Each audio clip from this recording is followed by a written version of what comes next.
ఉండేది.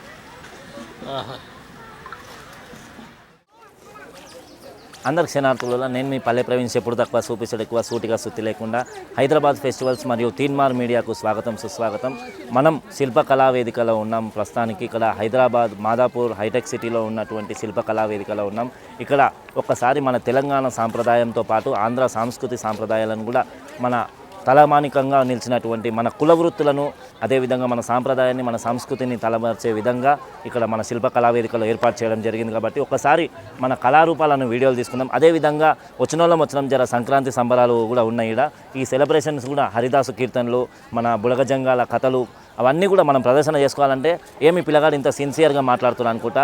మనసు మలేషియా అయినా, దమ్ము దుబాయ్ అయినా చెప్పుడు తక్కువ, చూపించడం ఎక్కువ. మనం చెప్పుడు కంటే చూపిస్తే బాగుంటుంది. కాబట్టి ఒకసారి ఈ కళా ప్రదర్శనలు, ఒక శిల్ప కళా వేదికను ముందుకు తీసుకెళ్దామని కోరుకుంటున్నాం. రాన్రి చూపిస్తా. వెనుకట మన పెద్దవాళ్ళు ఇలాంటి గంగాళంలో బియ్యం పోసుకొని, చక్కగా షేరుడు బియ్యం పోసుకొని, మన ఈ యొక్క కట్టెల పొయ్యి పెట్టుకొని, ఇల్లు అలుక్కొని చక్కగా వంటలు చేస్తుంటే తెల్లారే సాయంకాలం దాకా మంచిగా బువ్వలు వండుకునేటోళ్ళు. అట్లాంటి తాటాకు గుడిసెలు ఇట్లా ఉండేటివి వెనకటి కాలంలో. ఇప్పుడు వచ్చిన ఈ స్టవ్లు, ఎలక్ట్రానిక్ స్టవ్లు అని కానీ వెనకటి కాలంలో మన నాయనమ్మల కాలంలో ఇట్లాంటి జమానాలో ఈ యొక్క కట్టెల పొయ్యి ఉండేది. చక్కగా ఈ గంగాళం మీరు చూసుకోవచ్చు. దాంట్లో షేరుడు బియ్యం పోసుకొని దాంట్లో కొంచెం దేవేది, పురుగులు పట్టేది కాదు, ఏది కాదు. సో అట్లాంటి యొక్క చిక్కల గుడిసె. మళ్ళీ అదేవిధంగా ఇక్కడ వెనకటికి మన ఇంటికి వెనకట మన ఇంట్లోకించి ఒక ఆడబిడ్డను పెళ్లికి ఇస్తున్నామనంటే వెనకట ఇవన్నీ సామాన్లు పెట్టే సామాన్ కింద లెక్కేసి చక్కగా అందరికీ నాయనమ్మల కాలంలో ఇవన్నీ ఇత్తడివి, స్టీల్వే ఎక్కువగా ఇచ్చేవాళ్ళు.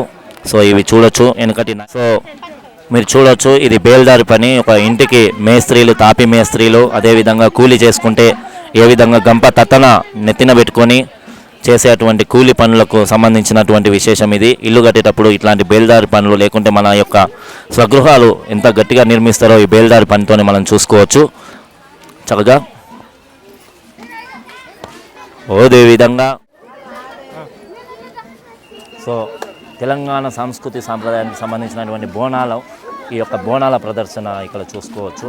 అంతకన్నా ముందుగా ఇక్కడ మనకు ఈ యొక్క గడ్డపారలు కానీ ఇనుపవి ఏవైనా కూడా వెనుకట ఇట్లా పొగలు పెట్టేసి బొగ్గుల మీద, బొగ్గు గన్ల మీద మన ఇనుప తట్టలు కానీ, ఇనుప గంటలు కానీ ఏవైనా సరే ఒక అద్భుతంగా సృష్టించేటువంటి కార్మికులు, చేనేత కార్మికులుగా. అదేవిధంగా ఈ యొక్క ఇత్తడి పాత్రల తయారీ విధానాన్ని మనం ఇక్కడ చూడొచ్చు. ఇంత చక్కగా ఇత్తడి పాత్రల తయారీ విధానాన్ని ఇంత చక్కగా నిర్మిస్తూ ఉంటారు. వెనుకటి కాలము ఇవన్నీ కూడా చూస్తే బ్రాస్ యుటెన్సిల్స్. సో అదేవిధంగా మంచాలు కానీ, మన యొక్క కిటికీలు కానీ, మన యొక్క ఎద్దుల బండిలు తయారు చేయాలన్నా, నాగళ్ళు తయారు చేయాలన్నా ఈ వడ్రంగులు ఎంతో అవసరం ఉంది. అట్లాంటి వడ్రంగులు వెనుకటికి ఇట్లా ఈ విధంగా స్పష్ట వాళ్ళ శ్రమతోని, వాళ్ళ కృషితోని వడ్రంగి పని చేసేవాళ్ళు. ఈ విధంగా ఇట్లాంటి గుడిసెలలో మనం బతికినటువంటి రోజులు ఇవి మళ్ళీ మనకి చూపిస్తున్నాం. మన తాతలు, మన నాయనమ్మలు బతికినటువంటి ఈ రోజులు, వడ్రంగి పనులు. మనం ఎద్దుల బండి తయారు చేస్తే మంచిగా ఎంతో కళగా ఉండేది. అట్లాంటి ఎద్దుల బండికి సంబంధించిన, మంచాలకు సంబంధించిన, వడ్రంగి పనికి సంబంధించిన దృశ్యం ఇది. అదేవిధంగా ఏముంది, అవసరాలు కదా బోర్డు ఉంది. ఇస్త్రీ. కొండపల్లి బొమ్మలు ఒకప్పుడు చాలా ఫేమస్గా ఉండేది.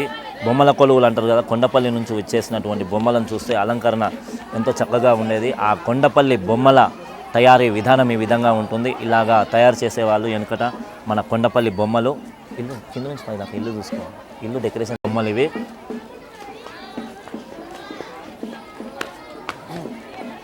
ఇవి కొండపల్లి బొమ్మల తయారీ విధానము ఈ విధంగా ఉండేది వెనుకటికి, మన సాంప్రదాయం, సంస్కృతికి సంబంధించి.